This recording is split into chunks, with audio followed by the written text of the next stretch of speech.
Haruto और मिहारू ने बचपन में एक दूसरे से वादा किया था बड़े होने के बाद वो लोग शादी कर लेंगे, लेकिन समय के साथ मिहारू ने अपना वादा तोड़ दिया और किसी दूसरे लड़के के साथ भाग गई। लेकिन किस्मत ने हारुतो के साथ और भी बुरा खेल खेला और वो उसी दिन मारा गया। लेकिन वो दूसरे दुनिया में रीइंकार्नेट हो गया, लेकिन वहाँ भी उसका नसीब कुछ खास नहीं था। उसे पता चलता है उसकी माँ की हत्या कर दी गई है और इसीलिए वो ठान लेता है मुझे किसी भी तरह करके अपने माँ का बदला लेना है। तो क्या वो अपनी माँ का बदला ले पाएगा या फिर मारा जाएगा? चलिए देखते हैं। तो न्यू आर्क की स्टार्टिंग में हमें हारुतो को दिखाया जाता है जो फाइनली अपने होम टाउन यागुमो रीजन पहुंच चुका था और वो 2 हफ्तों से इधर उधर भटक रहा था। तभी वो सामने 2 लड़कियों को देखता है और वो जाकर उनसे पूछता है क्या तुम मुझे बता सकती हो यहाँ का इंचार्ज कौन है? बट वहाँ पे हारुतो का लक बहुत ही ज्यादा अच्छा था क्योंकि वहाँ के इंचार्ज हारुतो की ग्रैंड मदर थी। लेकिन वहाँ पर दूसरी लड़की जो थी उसके प्यार में पागल हो चुकी थी। फिर हमें थोड़ी देर बाद का सीन दिखाया जाता है जहाँ पर हारुतो फाइनली लीडर के घर पहुंच चुका था। फिर हमें थोड़ी देर बाद का सीन दिखाया जाता है जहाँ पर हारुतो अपने लीडर के घर पहुंच चुके थे। ग्रेनी हारुतो को घर के अंदर बुलाती है, उनके बीच में बातचीत स्टार्ट होती है। हारुतो बोलता है आपको पता है मैं यहाँ पे बहुत से रीजन को पार करके आया हूँ। दरअसल मैं अपने माता पिता का घर ढूंढ रहा हूँ। लेकिन जैसे ही वो बूढ़ी दादी उसके माता पिता का नाम जानती है एंड वो थोड़ा सीरियस हो जाती है एंड अपने ग्रैंड डॉटर को बाहर भेज देती है। उन दोनों के जाने के बाद हारुतो अपनी कहानी को स्टार्ट करता है। वो बोलता है मेरी माँ यागुमो रीजन से आती है लेकिन मुझे अपने पिताजी के बारे में कुछ भी नहीं पता है। लेकिन मेरा नसीब इतना खराब है मैं जब 5 साल का था मेरी माँ भी मारी गई। फिर वो बोलता है आपको पता है मैंने अपनी माँ से वादा किया था हम दोनों एक साथ यहाँ पे आएंगे, लेकिन दुर्भाग्य से वो अब इस दुनिया में नहीं है, इसलिए मैं अकेले ही यहाँ पे आया हूँ अपना वादा पूरा करने के लिए। हारुतो को यहाँ पे आने का बस एक ही मोटिव था, वो अपने माता पिता के ग्रेव्स को यहाँ पे बनवाना चाहता था। फिर वो ग्रेनी बोलती है तुम्हें पता है तुम ट्रूली ज़ेनन अमाए के बेटे हो, लेकिन मैं तुम्हें एक बात बता दूं ज़ेनन अमाए और कोई नहीं मेरा ही बेटा है और उस हिसाब से तुम मेरे पोते हुए। और तुम्हारे मोटिव की बात करें तो हमने पहले ही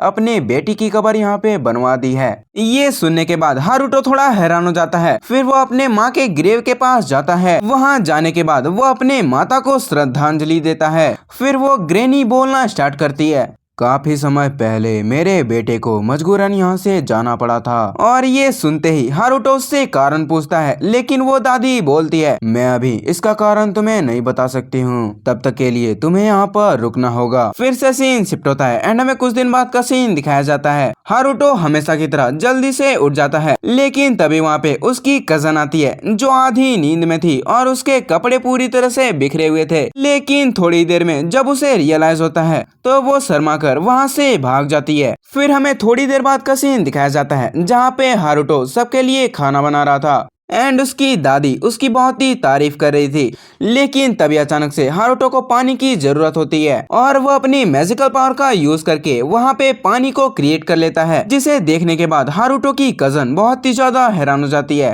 हारुतो उससे बोलता है मैं जरूर तुम्हें इससे सिखा दूंगा। फिर हमें थोड़ी देर बाद का सीन दिखाया जाता है जहाँ पे सिन एंड सायो आ जाते हैं जो कि ग्रेनी के दोस्त के grand son and grand daughter थे। ग्रैंड माँ सबको इंट्रोड्यूस करती है। फिर वो सभी बैठ के खाना उना खाते हैं। रूरी उसकी बहुत ही ज्यादा तारीफ करती है क्योंकि वो तो अपना दिल उस पे हार गई थी। लेकिन हमारे हारुतो लाल के पास तो ऑलरेडी एक गर्लफ्रेंड है जो कि स्पिरिट थी। लेकिन इतना ज्यादा टेस्टी खाना देखकर सीन तो बहुत ही ज्यादा खा लेता है। लेकिन तभी उसकी दादी बोलती है रियो को भी अपने साथ शिकार पे ले जाना बच्चे। लेकिन सीन टॉन्ट मारते हुए बोलता है मुझे तो नहीं लगता ये शिकार कर भी पाएगा क्योंकि इसके चाल वाल तो लड़कियों जैसे हैं। लेकिन हमें कुछ देर बाद का सीन दिखाया जाता है जहाँ पे हारुतो सीन से भी ज्यादा अच्छा शिकार कर रहा था, जिसे देखकर एक बड़ा आदमी बोलता है वाह ये तो बहुत ही अच्छा काम करता है, गुड जॉब गुड जॉब। और इसी तरह हारुतो बहुत से शिकार करता है, लेकिन सीन ये नहीं कर पाता है, इसलिए वो काफी निराश हो जाता है। घर पहुंचने के बाद हारुतो को थोड़ा नहाने का मन करता है, इसलिए वो अपने मैजिकल पावर का यूज करके वहीं पे बाथ टब बना लेता है। फिर वो नहाने के बाद जैसे ही बाहर निकलता है वो देखता है उसके सामने सायो एंड रूरी खड़े थे। क्या तुमने ये अपने स्पिरिट आर्ट से बनाया है? हारुतो हाँ में नोट कर देता है। लेकिन तभी रूरी को हारुतो से बहुत ही अच्छी स्मेल आ रही थी, इसलिए वो जाकर उसे स्निफ करने लगती है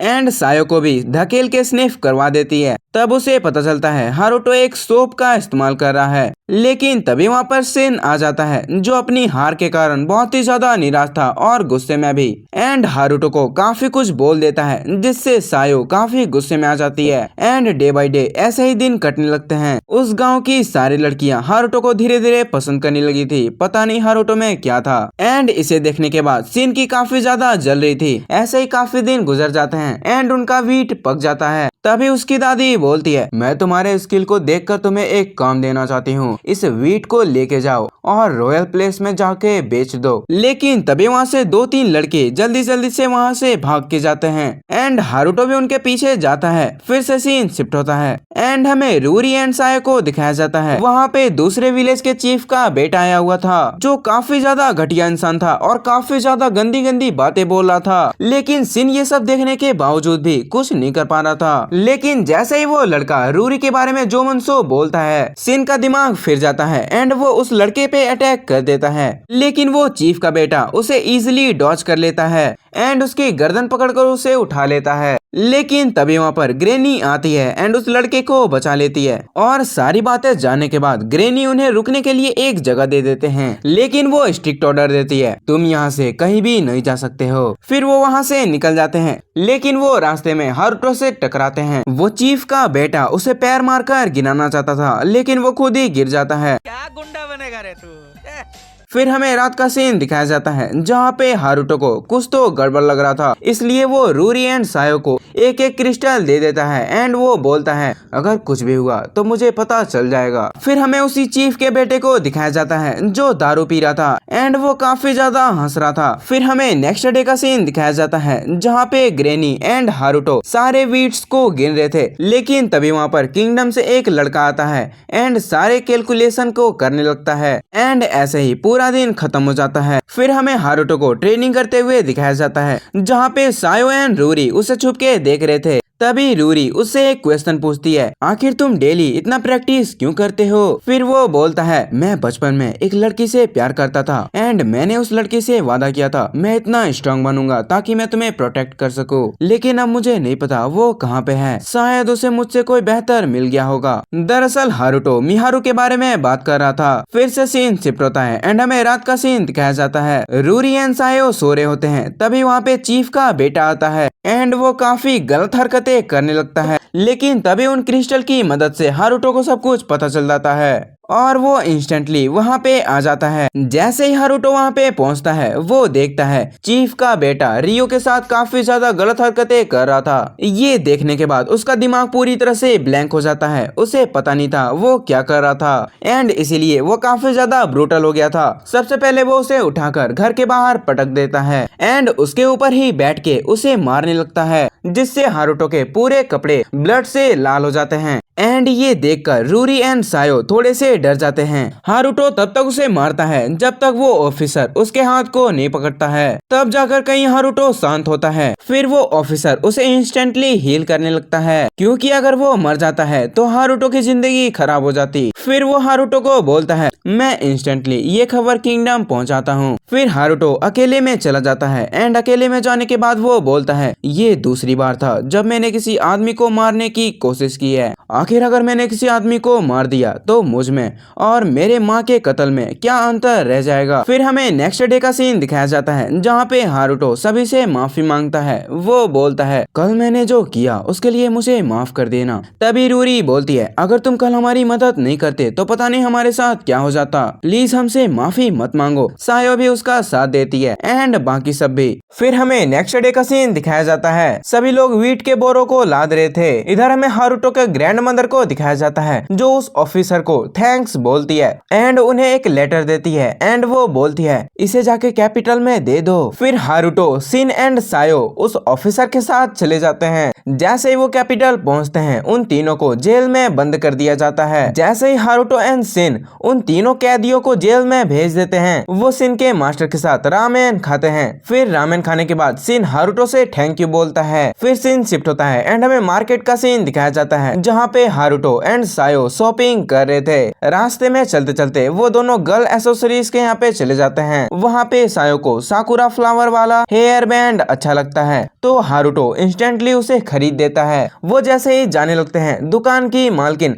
सायो को कान में बोलती है, तुम उसे पसंद करती हो ना। जैसे ही वो लोग वहाँ से निकलते हैं वो रास्ते में देखते हैं वहाँ पे तो लड़ाई चल रही थी। एक गुंडा एक छोटी सी लड़की पे अटैक कर देता है लेकिन हारुतो इंस्टेंटली उसे बचा लेता है एंड उस छोटी सी बच्ची को अपने सामने वाले समुराई को दे देता है क्योंकि वो लड़की बेहोश हो चुकी थी। फिर वो वहाँ से इंस्टेंटली निकल जाते हैं। फिर से सीन शिफ्ट होता है एंड हमें उसी ऑफिसर को दिखाया जाता है जो वहाँ पहुँच चुके थे। वो जाते ही उस लेटर को वहाँ पे दे देते हैं। जैसे ही वो बंदा उस लेटर को पढ़ता है उसकी आंखें चौड़ी हो जाती है। वो बोलता है, क्या तुम यहाँ पे हारुतो नाम के बंदे के साथ आए हो? लेकिन तभी सीन शिफ्ट होता है एंड हमें हारुतो को दिखाया जाता है जो सेफली अपने घर पहुँच चुका था। लेकिन तभी वहाँ पर वो ऑफिसर आ जाता है। फिर से सीन शिफ्ट होता है एंड हमें एक कमरे का सीन दिखाया जाता है। वहाँ पे दो ऑफिसर, एक लेडी और हारुतो भी होता है। तभी वो बड़ा ऑफिसर बोलता है, मेरा नाम है गोकीसागा। वो औरत बोलती है, मेरा नाम कायोका है। फिर वो कुकीसागा बोलता है, हम लोग दोनों तुम्हारी माँ को जानते हैं और यहाँ तक कि हम लोग उनके खास रखवाले थे। तुम्हारे माँ का नाम आयामे कायासुकी था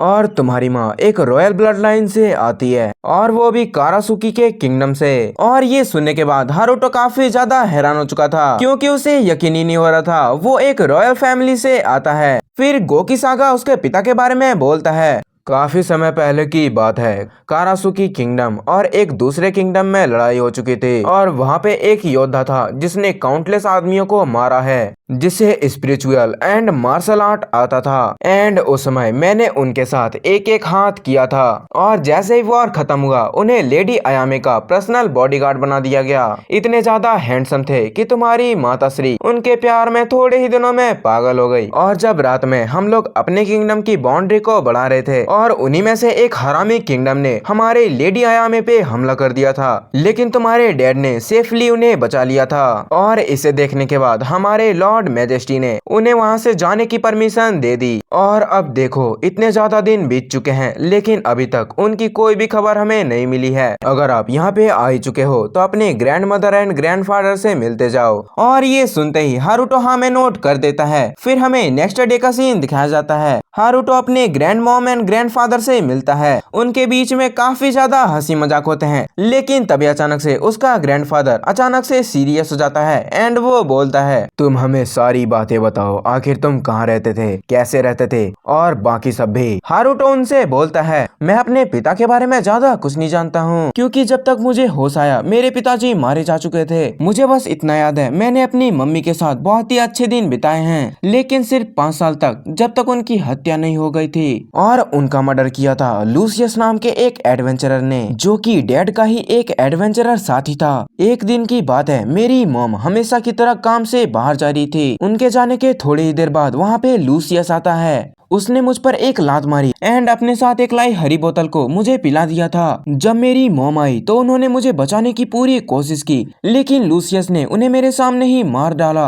उसकी पूरी जर्नी सुनने के बाद उसकी ग्रैंड मदर तो पूरी रोने लगती है लेकिन उसके ग्रैंडपा बोलते हैं, मुझे और भी कुछ बातें बताओ। हारुतो बोलता है, आखिर कैसे मैं एक गरीबों की तरह रहा। फिर मुझे एक दिन प्रिंसेस फ्लोरा मिली एंड उसे स्कॉलरशिप मिला। उसने 12 साल तक पढ़ाई की, फिर उसने पढ़ाई को छोड़ दिया एंड अपने वादे को फुलफिल करने के लिए यहाँ पे आ गया।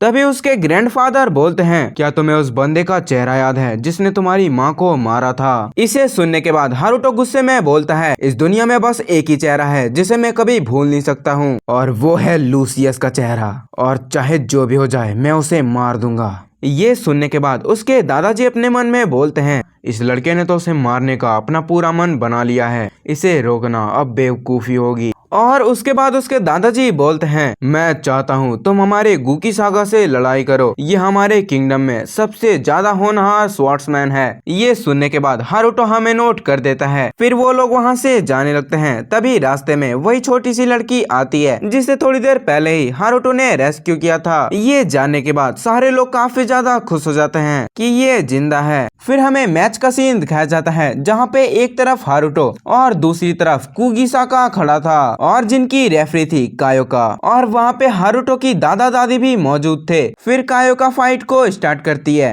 हारुतो सबसे पहले अपने विंड मैजिक का यूज करता है, लेकिन गोकीसाका उससे इजीली बच जाता है। फिर वो दोनों हेड टू हेड फाइट करते हैं। कुगिसाका उसे बोलता है, वाह मुझे लगा नहीं था तुम इतना ज्यादा अच्छा फाइट कर लेते हो। लेकिन तभी अचानक से कुगिसाका अपना पुराना मूव यूज करता है एंड अपने स्वॉर्ड को भाले की तरह यूज करने लगता है, लेकिन हारुतो इससे भी बच जाता है। और इस बार हारुतो अपने पूरे पोटेंशियल का यूज करता है एंड डायरेक्ट कुगिसाका पे अटैक करता है। ये देखने के बाद तो सभी लोग हैरान हो जाते हैं। तभी कुगिसाका फुल फॉर्म में आ जाता है एंड अपने स्वॉर्ड में अपनी मैजिकल एनर्जी को डाल देता है, जिससे उसके स्वॉर्ड के चारों तरफ विंड इकट्ठा होने लगती है। वो ऑफिसर बोलता है, आप इसका यूज नहीं कर सकते हैं, लेकिन कुगिसाका उसकी बात बिल्कुल भी नहीं सुनता है। तभी अचानक से उसकी टेक्निक पूरी तरह से कंप्लीट हो जाती है एंड वो हारुतो पे अटैक कर देता है। लेकिन हारुतो भी कम नहीं था, वो अपने स्पिरिट मैजिक का यूज करता है एंड अपने वाटर मैजिक का यूज करके उस अटैक को इजिली ब्लॉक कर देता है।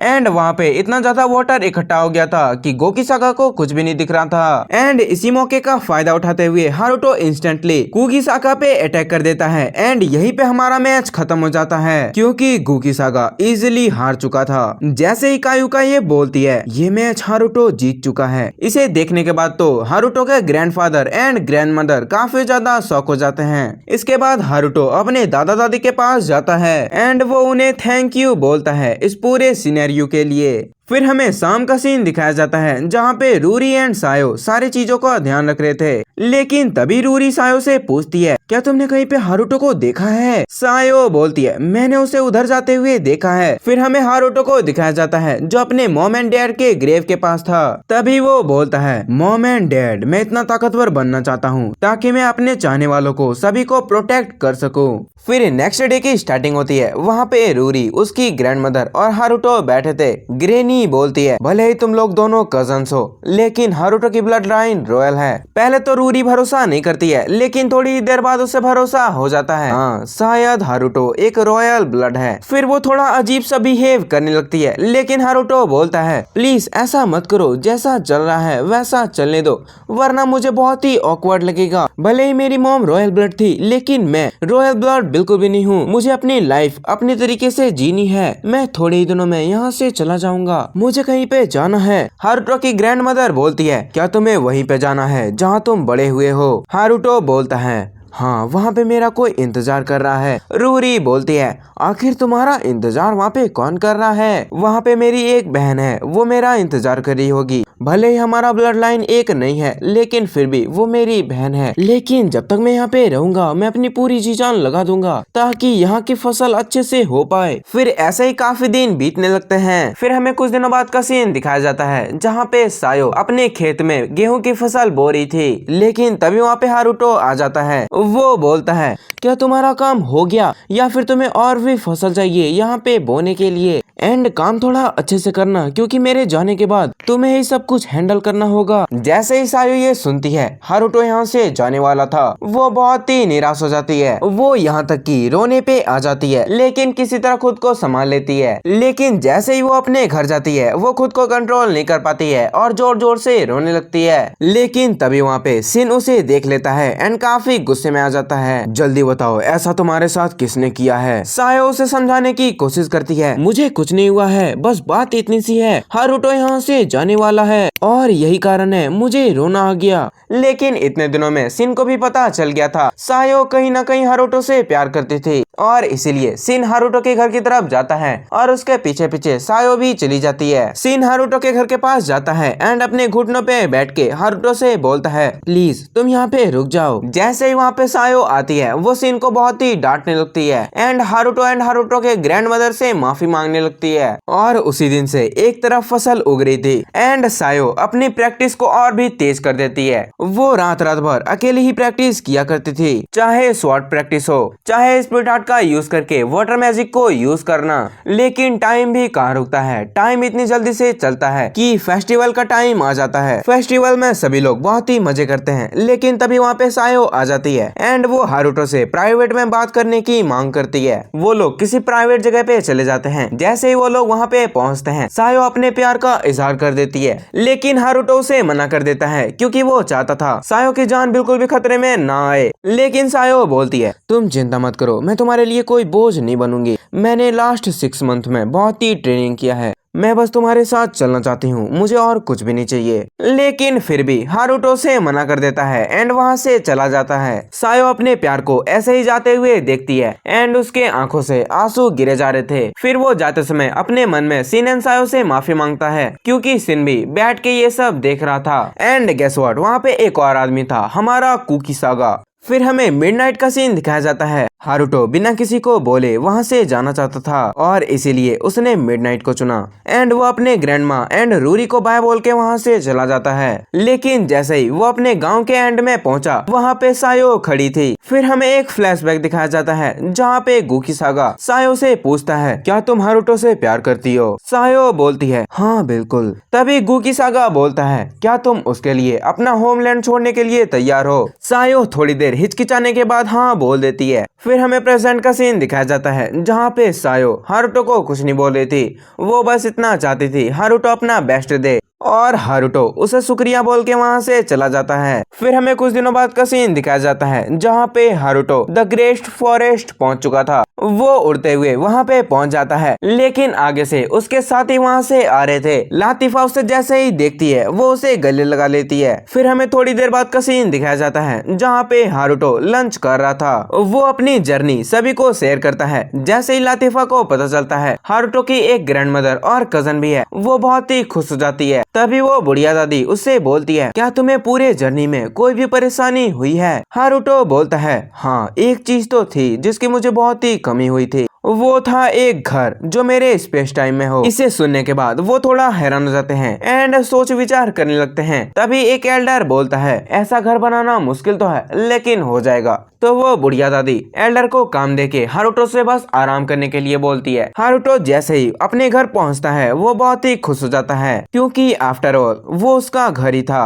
और वैसे भी इस घर में आए हुए उसे 2 साल बीत चुके थे एंड वो लड़कियां भी बहुत ही बड़ी हो चुकी थी। ऑफ कोर्स हारुतो तो ठरकी था, इसलिए वो लड़कियों की तारीफों के पुल बांधने लगता है जिससे सारी लड़कियां बहुत ही खुश हो जाती है। फिर सीन शिफ्ट होता है एंड हमें मॉर्निंग का सीन दिखाया जाता है। हारुतो जैसे ही सो के उठता है वो अपने बगल में एक लड़की को देखता है जो कोई और नहीं उसकी सोलमेट आसिया होती है। तभी हारुतो जोर से चिल्ला देता है जिससे सारी लड़कियां वहाँ पे इकट्ठा हो जाती है। जैसे ही वो ये मंजर देखती है उनके गाल पूरी तरह से लाल हो जाते हैं। तभी हारुतो उनको एक्सप्लेन करने लगता है, अरे मैं तो इसे जानता भी नहीं हूँ, पता नहीं ये कौन है। लेकिन वो लड़कियां तो काफी ज्यादा हैरान थी क्योंकि उन्होंने पहली बार ये सब देखा था। मतलब तुम समझ रहे हो ना मैं क्या कहना चाहता हूँ। हारुतो उसे पूरी समझाने की कोशिश कर रहा था लेकिन वो सुन ही नहीं रहे थे।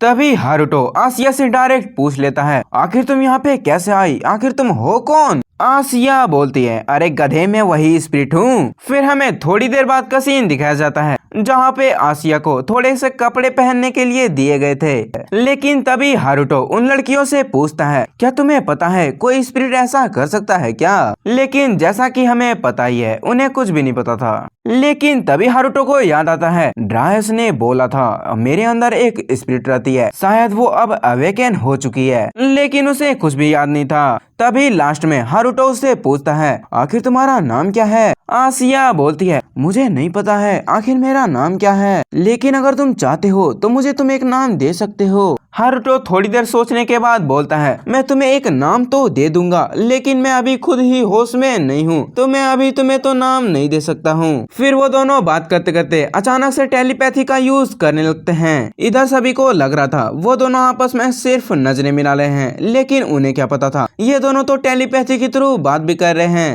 इधर आसिया को अपने बारे में तो कुछ नहीं पता था, लेकिन हारुतो के बारे में सब कुछ पता था। तभी सारा हारुतो को बोलती है, भले ही मुझे कुछ नहीं पता है, लेकिन लेडी ड्रायस शायद हमारी मदद कर सकती हैं। तभी हारुतो आसिया से पूछता है, क्या तुम हमारे साथ लेडी ड्रायस के पास चलोगी? लेकिन जैसे ही वो खड़ी होती है, फिर से उसका टॉवल गिर जाता है। लेकिन इस बार आसिया अपने मैजिकल पावर का यूज करके अपने लिए नए कपड़े बना लेती है। लेकिन हारुतो तो आसिया को देख ही रहा था, क्योंकि उसे उसके अंदर मिहारू दिख रही थी। और तभी अचानक से हारुतो बोलता है, आज तुम्हारा नाम आसिया है। फिर वो लोग एल्डर से मीटिंग के लिए चले जाते हैं। सारे एल्डर्स आसिया को देखकर काफी ज्यादा हैरान हो जाते हैं। तभी वहाँ पे लेडी ड्रायस आ जाती है। जैसे वो आसिया को देखती है, वो काफी ज्यादा खुश हो जाती है, लेकिन वो सभी को बोलती है, ये काफी अनयूजुअल है कि कोई भी स्पिरिट आते ही अपनी सारी मेमोरीज को भूल जाए। सबसे पहले तो हमें ये देखना होगा आखिर ये किस रेट की है। तभी लेडी ड्रायर्स आसिया से पूछती है,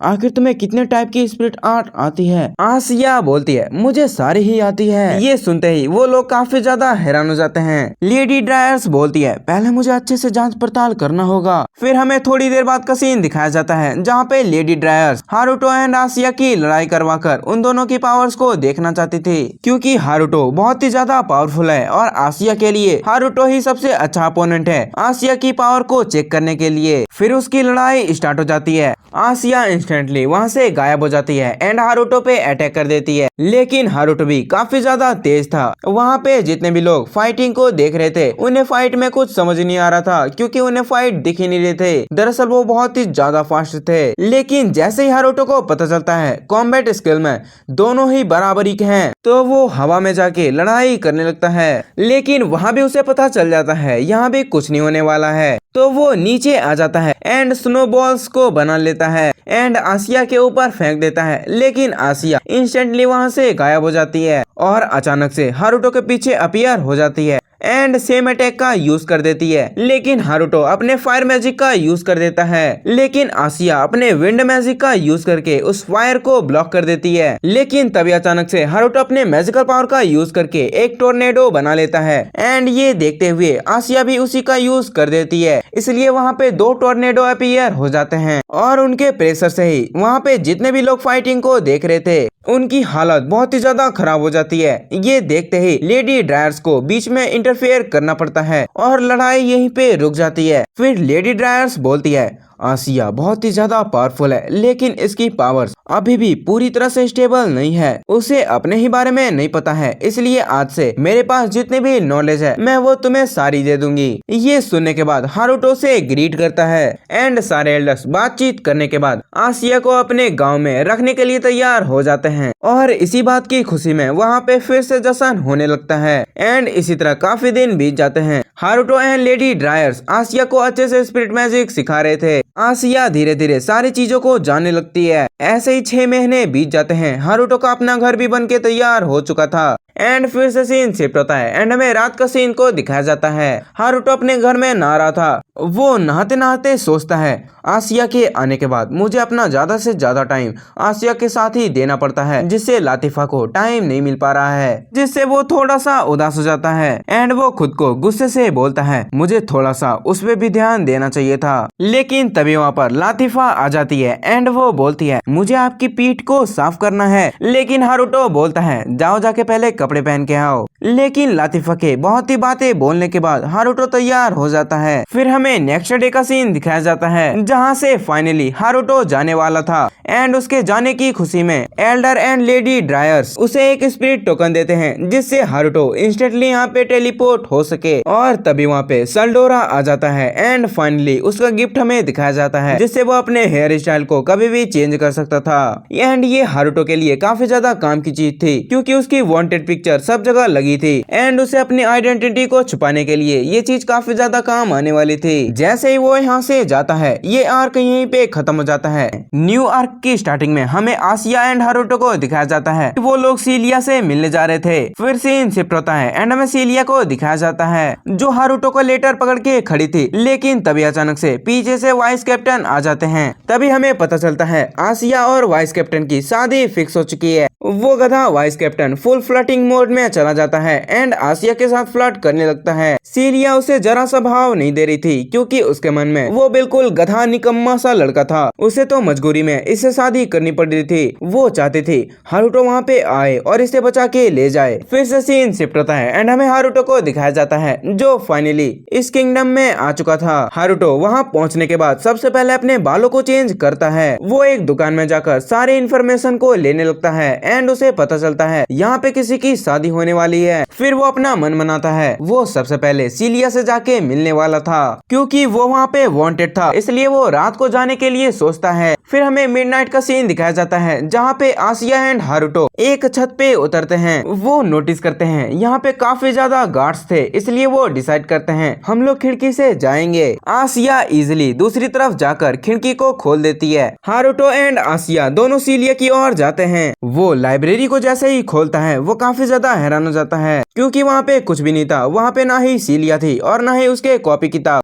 फिर आसिया उसे बोलती है आखिर हम किसी दूसरे से भी पूछ सकते हैं। आसिया इंस्टेंटली टेलीपोर्ट करती है एंड एक लाइब्रेरी में चली जाती है एंड अपने स्प्लिट आर्ट का यूज कर लेती है जिससे सामने वाला एक लड़का उसका पपेट बन जाता है। एंड फिर हारुतो एक एक करके सारी सवाल को पूछ लेता है जिससे उसे पता चलता है सीलिया की शादी होने वाली थी, वो भी गधे वाइस कैप्टन से। एंड सीलिया भी रॉयल पैलेस में है एंड इसे सुनते ही वो काफी ज्यादा गुस्से में आ जाता है। हारुतो गुस्से में बोलता है प्रोफेसर सीलिया कभी भी इस शादी को मान नहीं सकती है। तभी हारुतो को एक बात पता चलती है, कुछ दिन पहले ही इस किंगडम और दूसरे किंगडम में फाइट हुई थी और उस फाइट में ये किंगडम हारने वाला था। लेकिन तभी वहाँ पे वाइस कैप्टन आता है और दोनों के बीच समझौता करवा देता है और इसीलिए वो सीधा ही बोलता है मुझे प्रोफेसर सीलिया से शादी करना है तो करना है। और उसने किंगडम को बचाया था इसलिए किंग भी उससे कुछ नहीं बोलते हैं एंड उन्हें मजबूरी में ये शादी मंजूर करनी ही पड़ी। जब हारुतो को इनफ नॉलेज मिल जाती है तो वो उस बंदे को छोड़ देता है और फिर से छत पे आ जाता है। आसिया बोलती है अब तुम क्या करने वाले हो? हारुतो सीधा बोलता है मुझे जाके प्रोफेसर सीलिया से बात करना होगा, तभी जाके सब कुछ क्लियर होगा। लेकिन रॉयल पैलेस में इससे भी ज्यादा सिक्योरिटी होने वाली है, इसलिए मुझे तुम्हारी मदद चाहिए। आसिया मान जाती है और वो सीलिया को पहले ढूंढने के लिए जाती है। फिर सीन चेंज होता है एंड में सीलिया को दिखाया जाता है जो अपने पिताश्री एंड गधे वाइस कैप्टन के साथ बैठ के खाना खा रही थी। उसके पिताजी उससे काफी समय से मिल नहीं पा रहे थे, इसलिए वो माफी मांगता है। लेकिन सीलिया बोलती है मुझे पता है आपको बहुत सी चीजों का ध्यान रखना पड़ता है, इसलिए प्लीज अब माफी मत मांगिए। तभी गधा वाइस कैप्टन बोलता है ओ प्लीज सॉरी मत बोलिए, हमने पहले ही सभी चीजों का इंतजाम कर दिया है। आखिर कल हमारी शादी जो है। इसे सुनते ही उसके पिताजी बहुत ही भड़क जाते हैं, लेकिन मन में आगे से तो वो बहुत ही शांत थे एंड वो बोलते हैं भले ही चाहे जो हो जाए,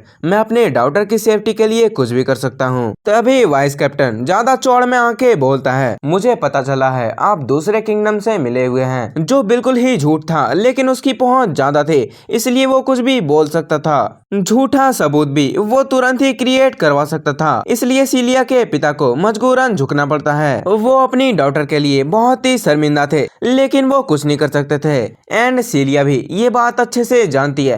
तभी सीन चेंज होता है एंड हमें हारुतो को दिखाया जाता है आसिया ने फाइनली सीलिया की लोकेशन ढूंढ ली थी। तभी सीन चेंज होता है एंड हमें सीलिया को दिखाया जाता है जो चाय बनाने के बाद कप में चाय को डालती है। फिर वो अपने मन में बोलती है मैंने फाइनली अपने फादर को बहुत समय के बाद देखा है। एंड ये सोचने के बाद वो बहुत ही दुखी हो जाती है क्योंकि उसे पता था एक बार शादी होने के बाद उसे नर्क जैसी जिंदगी मिलने वाली थी। फिर वो हारुतो का खत निकालती है एंड उसे जलाने की कोशिश करने लगती है। मैं बस इस शादी से पहले एक बार हारुतो से मिलना चाहती थी, लेकिन जैसे ही वो उसे जलाने वाली थी हारुतो वहाँ पे प्रकट हो जाता है। पहले तो सीलिया उसे नहीं पहचान पाती है क्योंकि उसने अपना हुलिया ही बदल लिया था। ये देखने के बाद हारुतो अपने नॉर्मल फॉर्म में आता है। जैसे ही सीलिया देखती है ये तो हारुतो है, वो दौड़कर हारुतो के गले लग जाती है। फिर वो अपने आप को संभालती है एंड हारुतो की तारीफ करते हुए बोलती है तुम तो काफी बड़े हो चुके हो एंड काफी पावरफुल भी। लेकिन हारुतो सीलिया का मजे लेने लगता है। वो बोलता है लेकिन आप तो बिल्कुल भी नहीं बदले हैं। फिर वो हंसते हंसते बोलता है अरे नहीं नहीं, मैं तो बस मजाक कर रहा था, आप तो बहुत ही सुंदर वुमेन बन चुकी है। ये सुनने के बाद सीलिया थोड़े गुस्से में आ जाती है एंड अपने हाथों से हारुतो को मजे में पीटने लगती है। फिर सीलिया सीलिया बोलती है, आखिर सही सही बताना, तुम यहाँ पे पहुँचे कैसे? क्या तुम छुप छुपा के आए हो? हारुतो बोलता है, हाँ बिल्कुल सही कहा। तभी सीलिया उससे पूछती है, अपने जर्नी के बारे में मुझे सारी कुछ चीजें बताओ। तभी हारुतो बोलता है, क्या आप रियली में उस गधे वाइस कैप्टन से शादी करने वाली हैं? इसे सुनने के बाद सीलिया खुद को स्ट्रॉन्ग दिखाते हुए बोलती है, हाँ मैं उससे शादी करने वाली हूँ। मुझे पता है तुम दोनों के बीच नहीं बनती है, लेकिन सच में वाइस कैप्टन काफी अच्छे हैं। हारुतो उससे डायरेक्ट पूछता है, क्या आप सच में उससे शादी करना चाहती हैं या फिर फैमिली मैटर की वजह से आप उससे शादी कर रही है? सीलिया बोलती है, हाँ सच में मैं उससे शादी करना चाहती हूँ। एंड सेकंड चीज, अब तुम्हें यहाँ से जाना होगा। एंड फिर उसे बाहर निकाल देती है। मैं 20 तक गिनूंगी एंड फिर दरवाजा खोलूंगी, अगर तुम वहाँ पे हुए तो तुम देख लेना बेटे तुम्हारे साथ क्या क्या होगा। फिर वो काउंटिंग को स्टार्ट करती है एंड हारुतो को मजबूरन वहाँ से जाना पड़ता है। फिर सीलिया जोर जोर से रोने लगती है। वो बोलती है, मेरी लास्ट एक ही इच्छा थी, शादी से पहले मैं तुम्हें देख लूं एंड फाइनली मैंने तुम्हें देख लिया है, अब मुझे किसी भी चीज का प्रॉब्लम नहीं है। फिर हारुतो एंड सीलिया एक छत के ऊपर बात करते हैं। हारुतो बोलता है, मुझे प्रोफेसर सीलिया की फीलिंग्स के बारे में कुछ भी पता नहीं चला क्योंकि वो बात छुपाने में बहुत ही माहिर है, लेकिन मुझे किसी भी हालत में इस शादी के बारे में जानकारी निकालनी होगी। फिर हमें नेक्स्ट डे का सीन दिखाया जाता है। नेक्स्ट डे की स्टार्टिंग में हमें एक टापू का सीन दिखाया जाता है जहाँ पे वो गधा वाइस कैप्टन था एंड वो विलन भी वहाँ पे आ जाता है। वो गधा वाइस कैप्टन तो उसकी चाटने लगता है एंड उसके तारीफों के पुल बांधने लगता है, लेकिन इस गधे को क्या पता था उसके सामने जो खड़ा है वो बहुत ही बड़ा मास्टरमाइंड है। तभी हमारे विलन को एक बहुत ही स्ट्रॉन्ग स्पिरिट का सेंस हो जाता है एंड वो उस गधे वाइस कैप्टन से बहाना बनाकर वहाँ से निकल जाता है। फिर से सीन चेंज होता है एंड हमें सीलिया को दिखाया जाता है जो एक दुल्हन के वेश में आ चुकी थी। जैसे ही वो बाहर निकलती है वो वाइस कैप्टन को देखती है। फिर वाइस कैप्टन अपना इंट्रोडक्शन देता है एंड अपने वाइफ्स का भी। उस गधे ने 8 से 10 शादियां करके रखी थी एंड वो अपने फर्स्ट वाइफ से सीलिया को सब कुछ सिखाने के लिए बोल के वहाँ से निकल जाता है। फिर गधे वाइस कैप्टन की फर्स्ट वाइफ सीलिया को सब कुछ बताने लगती है, कैसे खाना है, रहना है, XYZ। तभी वहाँ पर प्रिंसेस क्रिस्टीना आ जाती है एंड वो उस गधे वाइस कैप्टन के फर्स्ट वाइफ को वहाँ से जाने के लिए बोल देती है। फिर हमें थोड़ी देर बाद का सीन दिखाया जाता है जहाँ पे सीलिया एंड क्रिस्टीना दोनों बैठ के बात कर रहे थे। प्रिंसेस क्रिस्टीना बोलती है, मुझे पता है आप ये शादी मजबूरी में कर रहे हो, जो आपके फेस पे साफ साफ झलकता है, लेकिन प्लीज मुझसे जरूर बताइएगा, मुझसे जो हो पाएगा मैं वो जरूर करूंगी। फिर हमें गधे वाइस कैप्टन को दिखाया जाता है जो अपने ही कैप्टन को बड़ी ही नीची नजरों से देख रहा था एंड उसकी बेइज्जती भी कर रहा था क्योंकि उसे एक नई पोस्ट मिल चुकी थी। वो घमंड में आके बोलता है, क्या रे लाडले, तुम्हें मेरी वेडिंग के लिए अपॉइंट किया गया है, इसलिए मैं जो बोलूंगा वो तुम्हें करना होगा।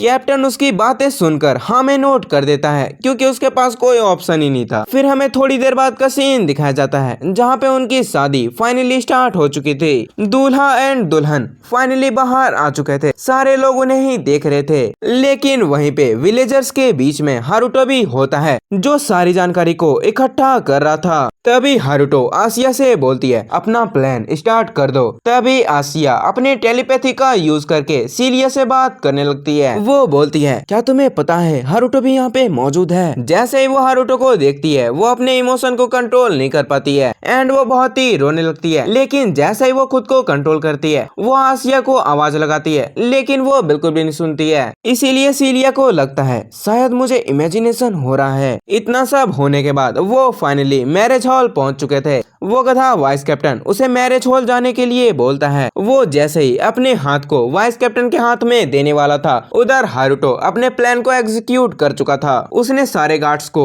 एक एक करके मारना स्टार्ट कर दिया था और सीलिया की तरफ जा रहा था। गार्ड्स अपनी पूरी ताकत लगा के भी हारुतो को नहीं रोक पा रहे थे। फिर सारे मेज हारुतो पे अटैक कर देते हैं, लेकिन हारुतो भी उनसे बचते बचते हवा में चला जाता है। ये देखकर सोल्जर का लीडर सबको आदेश देता है, ब्राइड एंड प्रिंस को सभी लोग प्रोटेक्ट करो। सभी लोग अपने फिजिकल एबिलिटीज का यूज करके हारुतो से फाइट करने लगते हैं, लेकिन हारुतो सभी को पेलते जा रहा था। ये देखकर वाइस कैप्टन पूरी तरह से डर जाता है और तभी वहाँ पे हारुतो भी पहुँच जाता है। हारुतो उससे एक ही पंच मारता है जिससे उसकी बोलती ही बंद हो जाती है। फिर हारुतो अपने जेब से एक चाकू को निकालता है एंड सीलिया के गले पे रख देता है। जैसे ही ये मंजर सभी लोग देखते हैं वो सीलिया को बचाने के लिए जाने लगते हैं, लेकिन उनके नाइट्स उन्हें नहीं जाने दे रहे थे। फिर हारुतो अपने टेलीपैथी का यूज करके सीलिया को सारी बातें समझाता है। वो बोलता है थोड़ी देर एक्टिंग करिए, हम लोग किसी को मारने नहीं आए हैं। ये सुनने के बाद तो सीलिया फुल एक्टिंग मोड में आ जाती है। हारुतो बोलता है प्रोफेसर सीलिया, मैं आपको एक चांस देना चाहता था। मुझे पता है वो गधा वाइस कैप्टन आपको शादी के लिए फोर्स कर रहा है। मैं चाहता था आप अपनी मर्जी से ये शादी करें। मैं चाहूँ तो बस 5 मिनट में सारे लोग खत्म हो जाएंगे। ये सुनने के बाद तो सीलिया थोड़ी डर जाती है एंड वो बोलती है अरे नहीं, इतना करने की कोई भी जरूरत नहीं है। हारुतो बोलता है हाँ मुझे पता है, मैं बस आपके लिए ही यहाँ पे आया हूँ। आप मेरे लिए बहुत ही इम्पोर्टेंट पर्सन हो, आपकी ही वजह से मैं यहाँ पे खड़ा हूँ। मैं बिल्कुल भी नहीं चाहता हूँ मेरी लाइफ में जो भी इम्पोर्टेंट पर्सन है उन्हें कोई भी मजबूरी में काम करना पड़े। फिर हारुतो उसे एक प्लान बताता है। वो बोलता है मैं आपको यहाँ से किडनैप करने वाला हूँ जिससे आपके पिता को भी कोई भी प्रॉब्लम नहीं होगी। ये सुनने के बाद तो सीलिया थोड़ी सी मुस्कुरा देती है। फिर हारुतो अपने एक्टिंग को कंटिन्यू रखता है। वो बोलता है गधे वाइस कैप्टन, मैं आज तुम्हारे सामने ही तुम्हारी होने वाली वाइफ को उठा के ले जाऊंगा। अगर तुम्हारे बम में है गूदा तो कुछ करके दिखाओ मेरे बेटे।